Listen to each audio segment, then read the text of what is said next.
Namaskar students, welcome again with the chapter number 2 physical features of India. So we are doing question answer of this chapter. This is the part 3 in which we will explain the question number 4, 5 and 6. So question number 4. Question number 4 is describe how the Himalayas were formed. अब हमने diagram किया था जब हमने Himalayas के बारे में किया था कि हिमालयाज़ कैसे बने थे. कन्वर्जेंट बाउंड्रीज याद हैं आपको? हाँ, उसी के बारे में. So answer is the Indian peninsula draft toward the north and finally collide with the much larger Eurasian plate. जो इंडिया का जो पेनिनसुलर एरिया था, ये वाला जो पेनिनसुलर एरिया था जो पहले सुपर कॉन्टिनेंट का पार्ट था, ठीक है, ये यहाँ से ड्राफ्ट होकर फाइनली किसके साथ जुड़ गया? यूरेशियन प्लेट, जो एशिया का जो पार्ट है वहाँ से जाके ये क्या हो गया? कंबाइन, जुड़ गया. As a result this collisions the sedimentary rocks which were accumulated in the coastlines known as thisses got folded and formed the mountain system of the West Asia and Himalayas. जब ये attach हुआ हिमालयास, जो convergent boundary जो थी, देखिए इस तरफ इस तरह से वो अटैच हुआ और इस तरफ जब ये यहाँ से अटैच हुआ यूरेशियन प्लेट से, तो ये जो एरिया था ये अपलिफ्टेड हो गया, यानी कि उस फोर्स के कारण कन्वर्जेंट बाउंड्री, और यहीं पर क्या किसका फॉर्मेशन हुआ? हिमालयास का. तो इस तरह से हिमालयास बने कन्वर्जेंट बाउंड्री जो टेक्टोनिक प्लेट्स है उसके मूवमेंट से. Now question number 5. Which are the major physiographic division of India? Contrast the relief of the Himalayas region with that of the peninsular plateau. देखिए हमने यहाँ पे फिजियोग्राफिक डिविजन्स किए थे. कितने किए थे? 6 फिजियोग्राफिक डिवीज़न. उन्हीं के बारे में क्वेश्चन है. Answer is the major physiographic division of India are the following. First is the Himalayas mountain wall of the north. Second, the northern plains. Third, peninsular plateau. Fourth, the Indian desert.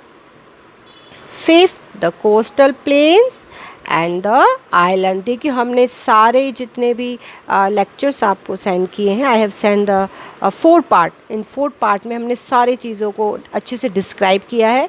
तो individual आपसे जो भी physical physiographic division के बारे में पूछता है तो आप बता सकते हैं easily. The following table compares the contrast between the relief of the Himalayas region with the peninsular plateau. अब यहाँ पे 2 चीज़ें पूछिए, हिमालयास के बारे में एंड पेनिनसुलर. वैसे आपसे कोई भी फिजियोग्राफिक डिवीज़न पूछे आप उसका आंसर इजीली दे सकते हैं.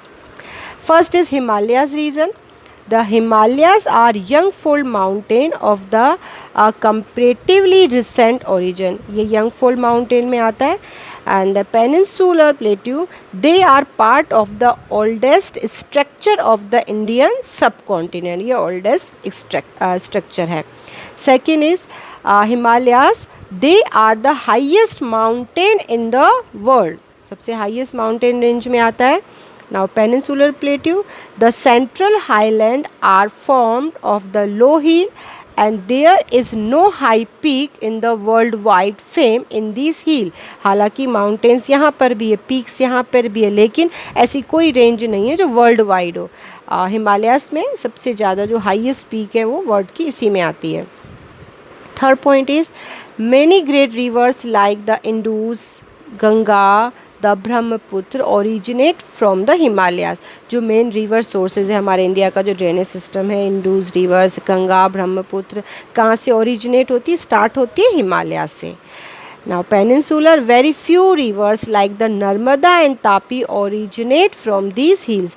यहाँ पर बहुत ही कम रिवर्स हैं जो ओरिजिनेट होती है, नर्मदा एंड तापी जो वेस्ट में फ्लो होती है. ये भी क्वेश्चन पूछा जाता है. Next is the fourth topic. The Himalayas are formed of the sedimentary rocks. किससे बने? सेडिमेंट्री रॉक से बने. and the central highlands are formed in the igneous and the metamorphic rock. Rocks के टाइप किए थे, आई थिंक क्लास 7th में ये topic था. 3 टाइप्स के रॉक्स हैं. तो हिमालयास तो सेडिमेंट्री रॉक से बने हैं एंड जो सेंट्रल हाईलैंड से वो किससे बने? Igneous and the metamorphic rock से. Now fifth point, Himalayas region, they are formed at the edge of the Indo-Gangetic plains. जहाँ कहाँ से बने, Indo-Gangetic plain से, and peninsular, they are formed at the edge of the Deccan plateaus. Now last point, Himalayas, the important hill stations like the Shimla, Mussoorie, Darjeeling, Nainital are found on the Himalayas. जो hill station है famous सब यहीं पाए जाते हैं. Now peninsular plateau, no well known hill station is found here. यहाँ पर ऐसा कोई हिल स्टेशन नहीं है जो बहुत फेमस हो. Now question number 6. Now give an account of the northern plain of India. अब यहाँ पे किसके बारे में पूछा है, नॉर्थन प्लेन के बारे में. The great northern plain extend from the Punjab plain in the west to the Brahmaputra valley in the east. जो कहाँ से स्टार्ट हो रहा है, पंजाब प्लेन से स्टार्ट हो रहा है वेस्ट में और ब्रह्मपुत्र वैली है ईस्ट में. The northern plain has been formed by the interplay of the three major river system, namely the Indus, the Ganga and the Brahmaputra, along with their tributaries. Tributaries होती सब रिवर, जो main river से अलग अलग reverse निकलती हैं. The depositions of the alluvium in the vast basin laying at the foothills of the south of Himalayas over million of years formed this fertile plain.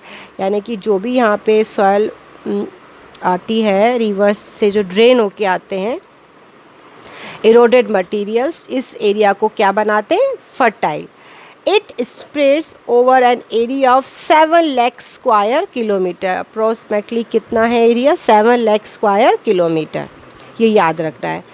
The plain is about 2400 kilometer long and 240 to 320 kilometer broad. ये हम पहले हमारे lecture में भी कर चुके हैं.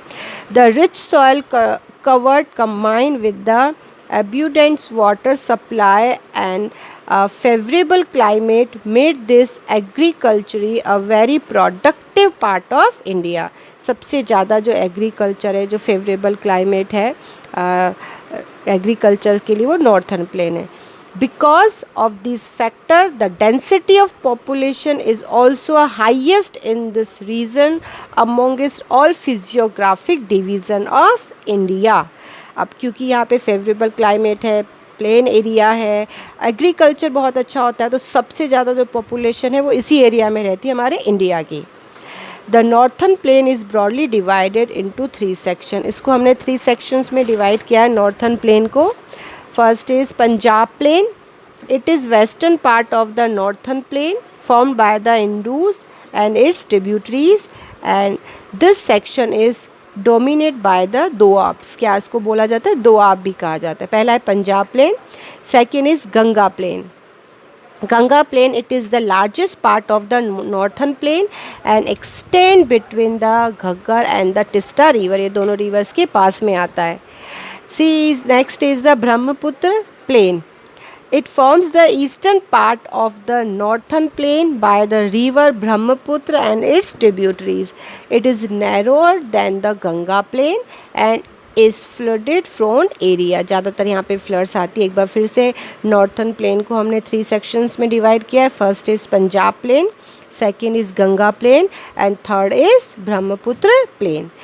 In the southeast side of the northern plains lays the Ganga Brahmaputra delta, which is the largest delta of the world.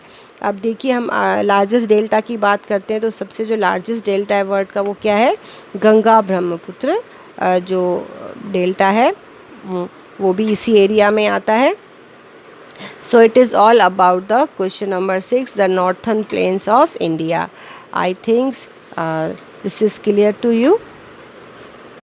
So we have discussed about the northern plain. हमने देखी थी हिमालयाज़ की जो माउंटेन रेंज थी, उसके बाद जो सबसे लास्ट रेंज थी शिवालिक. तो शिवालिक के नीचे का पार्ट ही northern plain. Now question number 7, write the short note on following. अब यहाँ पे देखिए सारे डिजर्ट जो सारे जो फिजियोग्राफिक फीचर्स हैं सबके बारे में कोई ना कोई क्वेश्चन यहाँ पर है. So first is the Indian desert. Indian desert, the lying toward the west of the Aravalli Hill. The Indian desert is and the undulating sandy plains covered with the descendant shapes and longitudinal sand dunes. This region is characterized by the very little rainfall and arid climate and low vegetation cover. Stream appears only during the rainy season. इसमें एक और topic था, Luni is the only large river in this region. एक ही river है, सबसे large river जो है इस एरिया की वो है लूनी. इसका भी हमने लेक्चर किया था, उसमें सारे मैंने इसके समझाए थे आपको. डिज़र्ट्स एरिया के रेनफॉल बहुत कम होता है, क्लाइमेट बहुत ड्राई है, लो वेजिटेशन है, वाटर की अवेलेबिलिटी, वाटर स्कैरसिटी है, तो ये सारी चीज़ें आपको इसमें बतानी है. Second is the central highland. Now about the central highland, the part of the peninsular plateau वही नीचे डायग्राम है ना, the north of the Narmada river covering the major area of Malwa plateau is known as central highland. जो Malwa plateaus का area है उसे हम क्या कहते हैं, central highland. They are bounded by the Vindhyas range. ये हमने मैप वर्क में किया है, Vindhyas range, Malwa plateau, central highland, सारी चीज़ें. Vindhyas range from the south and bay of Aravali hills from the north west. The further westward extensions merge with the Indian desert while the eastward extension is marked by the Chota Nagpur plateau. इन दोनों की location आप देख लेंगे है ना. The river draining this region flow from the south west to north east. जो भी reverse drain होती है यहाँ पे वो होती है साउथ वेस्ट से लेकर north east. The central highlands are wider than the western but narrow in the east. Wide तो होती है लेकिन इससे क्या है, नैरो है, सकड़ी है. Now third is the island groups of India. तो दो ही आइलैंड ग्रुप्स हमने किए थे, कौन कौन से थे, Lakshadweep island and Andaman Nicobar island. So इस क्वेश्चन में हम वही डिस्कस करेंगे. India has two types of island.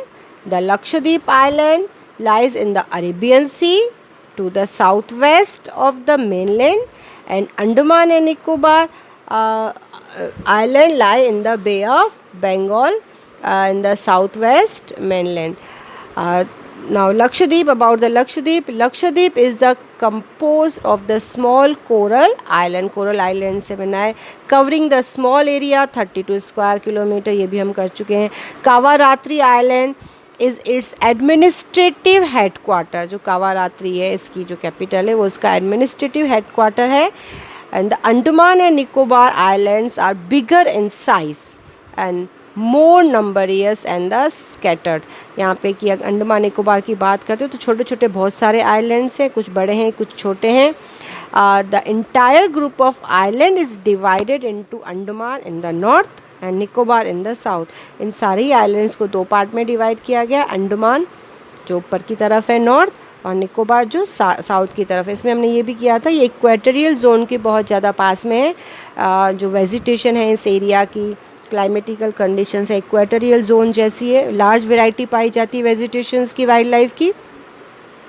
Both these islands groups are rich in flora and fauna and are the great strategic importance to the country. इन दोनों ही islands की बहुत ज़्यादा इम्पोर्टेंस है. एक तो ये डाइवर्सिटी रिप्रेजेंट कर रहा है इकोनॉमी के लिए, और जो भी स्ट्रेटेजिक इम्पोर्टेंस है कंट्री के लिए वो उनकी बहुत, हर एक आइलैंड की जो भी हमने फिजियोग्राफिक डिविजन्स किए सभी की. So it is all about the island groups of India. Now there are some activity based questions. यहाँ पे आपको कुछ क्वेश्चंस हैं, पजल्स दे रखी है, सारे आंसर्स इसमें मैंने मार्क कर रखे हैं. इस कुछ क्वेश्चंस को पढ़ेंगे, उनके आंसर्स भी हैं, विथ आंसर्स आप इन्हें समझेंगे. So students, this is all about your question answers of this chapter. Your now chapter is over. I think you all understand the all topics. So keep watching the videos which I have sent you and learn these questions. Thank you.